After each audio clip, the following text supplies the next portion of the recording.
Good morning, friends. Standard 11th, subject English, Unit 3, function or functional grammar. આ પાઠમાં આપણે adverb close of contrast એટલે કે વિરોધ દર્શક ક્રિયા વિશેષણ રૂપ ઉપવાક્યનો અભ્યાસ કરવાનો છે. એટલે બે વાક્યો વચ્ચે વિરોધાભાસ હોય અને એમને જોડવા માટે એક કનેક્ટર જોઈએ એટલે સંયોજક જોઈએ અને એમાં બે સિચ્યુએશન બે ઘટના હોય છે. એમાં એકને સિચ્યુએશન કહીશું અને બીજાને કોન્ટ્રાસ્ટ. કોન્ટ્રાસ્ટનો અર્થ થાય વિરોધાભાસ, સિચ્યુએશન એટલે પરિસ્થિતિ. ચલો જોઈએ આપણે પેન્સિલ દ્વારા તમને હું જે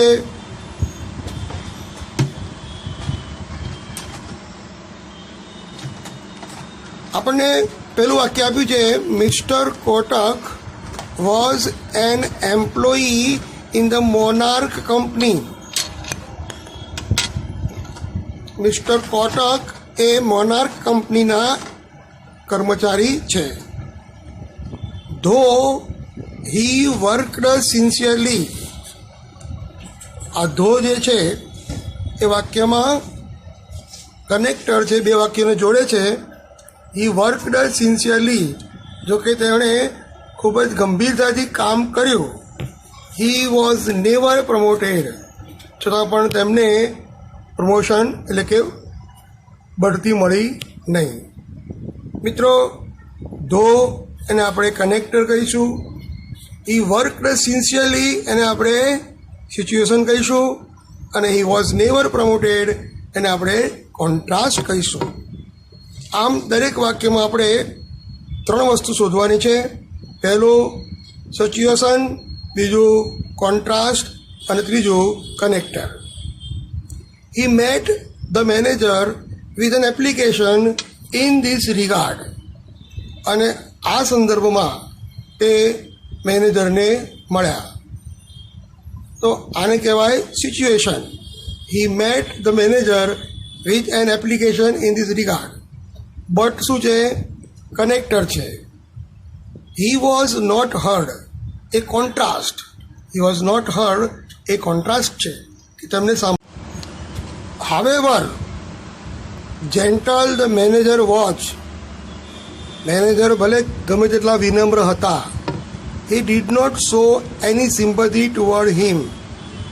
તો અહીંયા આ જે હાવેવર છે એ પણ કનેક્ટર છે અને ધ મેનેજર વોઝ જેન્ટલ એ સિચ્યુએશન છે અને એ did not show any sympathy, તેણે કોઈ સહાનુભૂતિ દર્શાવી નહીં, એ વિરોધાભાસ છે એટલે કોન્ટ્રાસ્ટ છે. એ પછી જુઓ, in spite of being angry mister Kotak tolerated the injustice. In spite of જે છે એને શું કહીશું આપણે? કનેક્ટર અથવા સંયોજક. અને હી ટોલરેટેડ ધ ઇનજસ્ટિસ, તેણે અન્યાય સહન કર્યો, એ contrast. Mister Kotak was angry, mister Kotak ગુસ્સે થયા. તો ગુસ્સે થયા વગર તેમણે અન્યાય સહન કર્યો. Fed up as he was. જો હવે એઝ જે છે અહીંયા એ આપણને કોન્ટ્રાસ્ટ દર્શાવે છે.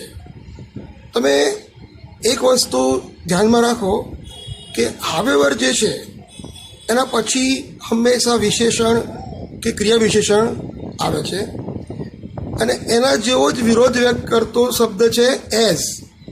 પણ એઝ વાક્યની શરૂઆતમાં વિશેષણ કે ક્રિયા વિશેષણ પછી એઝ આવે છે. Fed up as he was, અત્યંત વ્યથિત થઈ ગયા હતા છતાં પણ હી કન્ટિન્યુડ વર્કિંગ, તેમણે નોકરી ચાલુ રાખી. તો મિત્રો, આપણે સિચ્યુએશન જોઈ, કોન્ટ્રાસ્ટ જોયા અને કનેક્ટર જોયા. તો આ ટોપિકનું નામ છે એક્સપ્રેસિંગ કોન્ટ્રાસ્ટ, એને લેંગ્વેજ ફંક્શન કહેવાય. ટોપિકમાં કહીએ તો adverb close of contrast. F2 હવે આપણને 3 વસ્તુ આપી છે, આપણે વાક્ય બનાવવાના છે. જેમ કે અહીંયા though Sardar Patel was barrister, comma he remained a typical farmer. જો કે સરદાર પટેલ એ બેરિસ્ટર હતા છતાં પણ તે ટિપિકલ ફાર્મર એટલે કે વિશિષ્ટ પ્રકારના ખેડૂત જ રહ્યા. પછી એ જ રીતે તમે જુઓ, ઓલ્ધો બચુ કાકા is old, comma he is active. Bachu કાકા વૃદ્ધ છે છતાં પણ તે એક્ટિવ છે. ઇમેન્સલી રીચ, ઇમેન્સલી રીચ પછી આપણે શું મૂકવું પડશે? As mister Kulkarni is immensely rich as mister Kulkarni is, comma he is a miser. He is a miser એટલે કંજૂસ. ગમે તેટલા શ્રીમંત હોય તો પણ તે કંજૂસ છે. જો સુદેશ વોઝ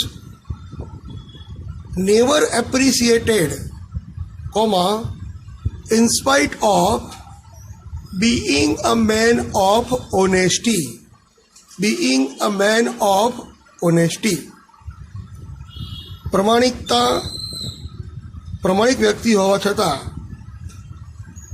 સુદેશના વખાણ કરવામાં આવતા ન હતા.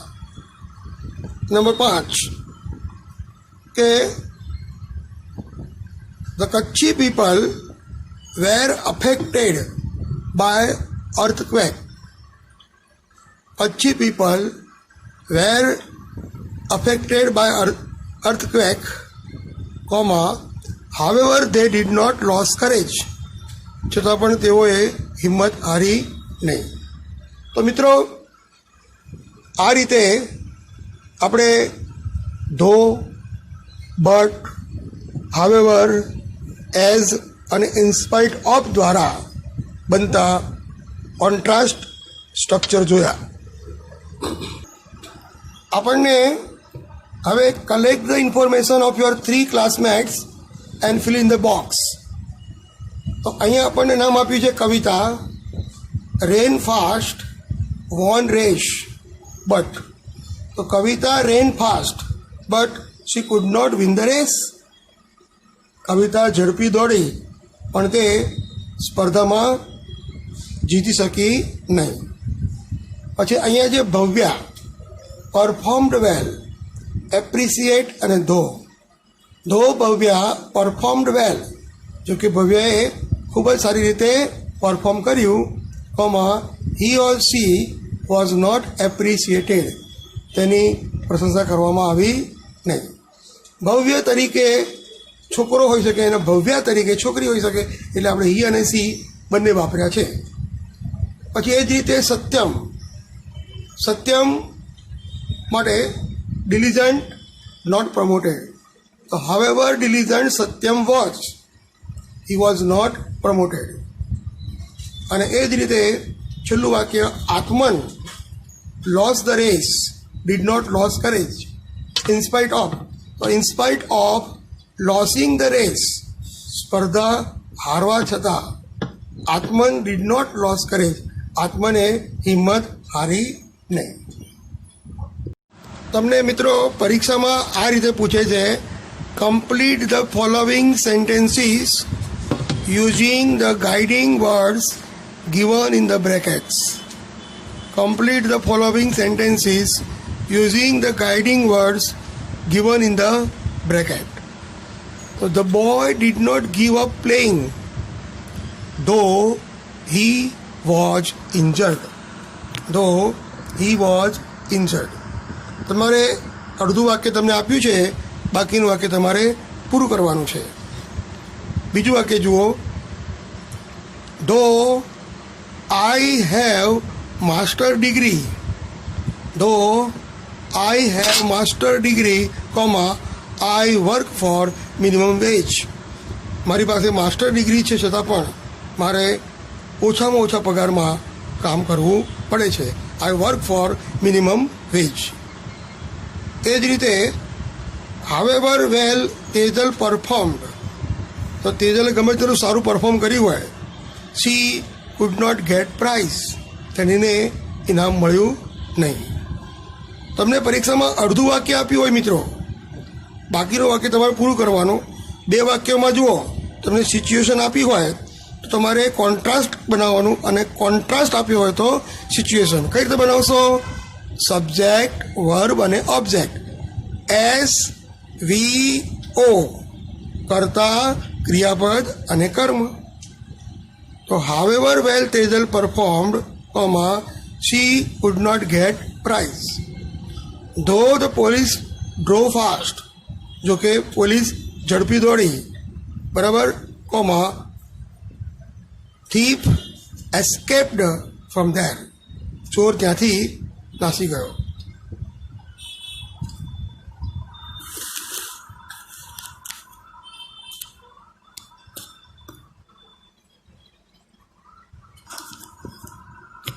The novel was interesting. નવલકથા રસપ્રદ હતી. But my cousin did not like it. My cousin did not enjoy it. My cousin did not enjoy it. હવે નંબર 6માં જુઓ, the match was not won. બરાબર. હવે અહીંયા તમને આપ્યું છે in spite of put in sincere effort અને પ્લેયર્સ. ધો તમે અહીંયા તમને બ્રેકેટમાં ઇન્સ્પાઇટ ઓફ આપ્યું છે, એટલે આપણે ઇન્સ્પાઇટ ઓફ વાપરવું પડે. બરાબર. એટલે the match was not won. વાક્યની શરૂઆતમાં મૂકીશું in spite of putting in sincere effort by player, the match was not won. In spite of putting in sincere efforts, the player could not win the match. The player could not win the match was not won. એ તો આપણને આપેલું જ છે. હવે F6 મિત્રો, તમારે ખાલી જગ્યા પૂરવાની છે, અને ખાલી જગ્યા પૂરતી વખતે તમારે યાદ રાખવાનું કે ધો જે છે એ વાક્યની શરૂઆતમાં આવે છે. Though, although, even though, even if, અને એ પછી કરતા આવી જાય. Though we know that water is the elixir of life. એલિક્ઝિરનો અર્થ થાય અમૃત. જો કે આપણે જાણીએ છીએ કે પાણી એ જીવનનું અમૃત છે. વી વેસ્ટ ઇટ, આપણે એને વેડફીએ છીએ. વી એડમિટ ઇટ, આપણે એ સ્વીકારીએ છીએ. But we do not follow it, અને બટનો ઉપયોગ કર્યો, બટ દ્વારા વિરોધાભાસ બતાવ્યું. However easily available it is, ગમે તેટલું એ પોતે સરળતાથી ઉપલબ્ધ થતું હોય. Somewhere there is a shortage of it, તેની ક્યાંક ને ક્યાંક અછત હોય છે. Important as it is for human life. મિત્રો અહીંયા એઝ મૂકીશું તો એઝની આગળ શું હોવું જોઈએ? વિશેષણ અથવા ક્રિયા વિશેષણ. તો in spite of important as it is for human life, we do not save it, આપણે તેને બચાવતા નથી. In spite of the government's appeal, સરકારની વારંવારની વિનવણી અથવા તો દલીલ છતાં અથવા તો અભિપ્રાય હોવા છતાં, to all of us to use it rightly, યોગ્ય રીતે વાપરો, નો બડી કેર્સ. મિત્રો, તમારી પહેલી પરીક્ષામાં તમને પેરેગ્રાફ પૂછશે, તો આપણી પાસે અહીંયા એક મહત્ત્વનો પેરેગ્રાફ છે, એની આપણે ચર્ચા કરી લઈએ. Writer write a paragraph on forest, the friends of people, in about 150 words. અહીંયા વિષય છે જંગલો એ લોકોના મિત્રો. તો forest is an area with a high density of trees. જંગલ એ એવો વિસ્તાર છે કે જેમાં વૃક્ષો ગાઢ પ્રમાણમાં હોય છે. Forest have been perennial friends of human being for ages. તો જે જંગલો છે એ માનવના યુગોથી મિત્રો રહ્યા છે. They are a boon for the earth. તેઓ પૃથ્વી માટે આશીર્વાદ સમાન છે. Forest are one of the most important aspect of the earth's biosphere. જંગલો એ પૃથ્વીના જે આવરણ પર બહુ જ મહત્ત્વના પદાર્થ છે, અથવા તો forest are one of the most important aspect of the earth's biosphere. પૃથ્વીના વાતાવરણમાં અથવા પૃથ્વીની આસપાસ, પૃથ્વીની અંદર જંગલો એ અત્યંત મહત્ત્વની પદાર્થ કે વ્યક્તિ અથવા તો વસ્તુ બની શકે છે. It is a precious resource given by nature. તે કુદરત દ્વારા મળતું અમૂલ્ય સ્ત્રોત છે. Forest include living organism. જંગલો સજીવોને સાંકળે છે, લાઇક વાઇલ્ડ એનિમલ્સ, જંગલી પ્રાણીઓ, trees, shrubs, ferns, moss, leeches, fungi and microscopic soil organism. તો જો તમને જંગલોમાં શું રહેલું છે, તો પહેલે જંગલી પ્રાણીઓ, વૃક્ષો, shrub એટલે છોડ, ફન્સ એટલે નાના બિયારણો, મોસીસ અને લિન્ચીસ જે ઈયળો હોય, જે ફુંગી એટલે ફૂગ હોય, આ માઇક્રોસ્કોપિક સોઇલ ઓર્ગેનિઝમ જમીનની અંદર ખૂબ જ સૂક્ષ્મ જે પદાર્થો છે, પાકવાળી અથવા ફળદ્રુપ જમીનમાં જે પદાર્થો હોય તે ખનિજો અને અન્ય વસ્તુઓ. Forest maintain water cycle on the અર્થ. તો જલચક્રને જાળવી રાખે છે. જંગલો જળચક્રને પૃથ્વી ઉપર જાળવી રાખે છે.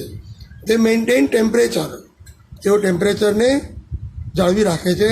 And oxygen level on the earth by photosynthesis. પ્રકાશ સંશ્લેષણની ક્રિયા દ્વારા તેઓ પૃથ્વી ઉપર ઓક્સિજનનું સ્તર જાળવી રાખે છે. તે પ્રિવેન્ટ ગ્લોબલ વોર્મિંગ. તેઓ ગ્લોબલ વોર્મિંગથી ને અટકાવે છે. તે પ્રિવેન્ટ ડસ્ટ સ્ટ્રોમ. તેઓ ધૂળિયા વંટોળને રોકે છે. એન્ડ સોઇલ ઇરોઝન એટલે કે જમીનનું ધોવાણ અટકાવે છે. They are a rich source of wood. જંગલો એ લાકડાનો ખૂબ જ મોટો સ્ત્રોત છે.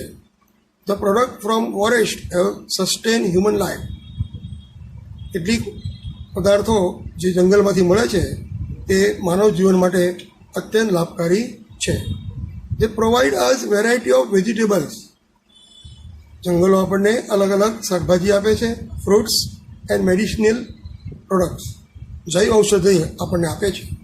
તે provide raw material four different industries. તે અલગ અલગ પ્રકારના ઉદ્યોગો માટે તે રો મટીરિયલ એટલે કાચો માલ પૂરો પાડે છે.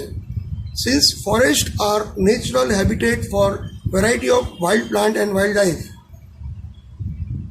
જંગલો એ કુદરતી વસાહત કરનારા સજીવો અને જંગલી પ્રાણીઓ વન્ય જીવન માટે એ ખૂબ જ તે provide safe and favourable environment four there breeding એટલે ઉછેર. તો વન્ય ઔષધિ, વન્ય જીવ, જંગલી પ્રાણીઓ, પક્ષીઓ માટે તે યોગ્ય પર્યાવરણ બનાવી આપે છે. Tribals depend on forest for their livelihood. જે આદિવાસીઓ છે તે પોતાનો જીવન નિર્વાહ માટે જંગલ ઉપર આધાર રાખે છે. Majority of Indian people, specially poor section of the society, depend on immediate surrounding forest to meet there basic needs. મોટાભાગનું જે ભારતીય લોકો છે એ મોટાભાગની વસ્તી જે છે એ જંગલો ઉપર પોતાની પાયાની જરૂરત માટે જંગલ ઉપર આધાર રાખે છે. The entire economy of village is based on forest. ગામની આખું અર્થતંત્ર એ જંગલ પર આધારિત છે. We cannot afford the degradation of forest at any cost. આપણે કોઈ પણ ભોગે આ વૃક્ષોને, જંગલોને કાપવાનું ચલાવી લેવું જોઈએ નહીં. Since they are the lifeline of human being, જે માનવ જીવનની જીવાદોરી સમાન છે. મિત્રો, આપણે પહેલી પરીક્ષા માટેનો અભ્યાસક્રમ પૂરો કર્યો છે. હવે નેક્સ્ટ લેક્ચરમાં આપણે પેપર સોલ્વ કરીશું અને એ દ્વારા તમને પહેલી પરીક્ષાની તૈયારી કરાવીશું. અને જો આગળનો યુનિટ નંબર 5, યુનિટ નંબર 4ની અંદરનું ગ્રામર છે એ પહેલાં પૂરું કરીશું અને પછી પહેલી પરીક્ષાની તૈયારી કરીશું. ઓકે, તો C you again on the next lecture. Bye bye.